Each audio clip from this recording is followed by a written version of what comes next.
So this is what we'll do to change the print head. You can always pull down the screen and see what errors and tap to get to this screen. Once you're here, press replace. Then you'll make sure to turn the screen so that you don't hit it when you raise the print head door opening. And it tells you this on the screen.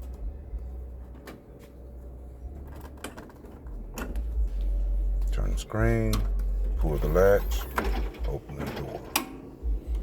There's your print head. Pull it back, pull it up, and squeeze the triggers and pull it out. Make sure the contacts are clean. Stick it back in. Make sure it clicks. And put the top cover back down. Once that's snapped into place, close the door.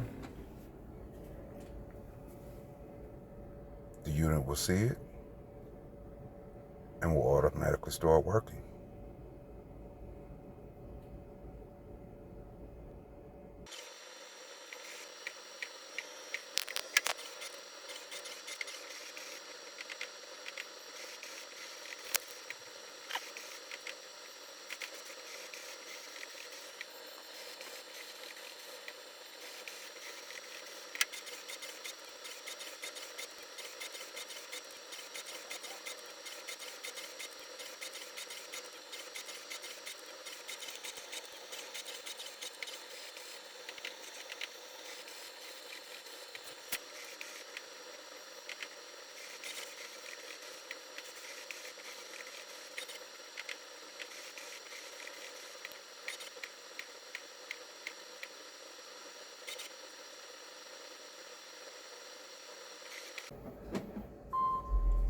And there you have it.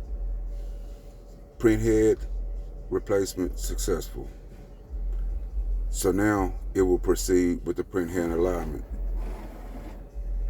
Once that's done, you're done. And any jobs that you have stored will actually start printing after the alignment is complete. Thank you for watching.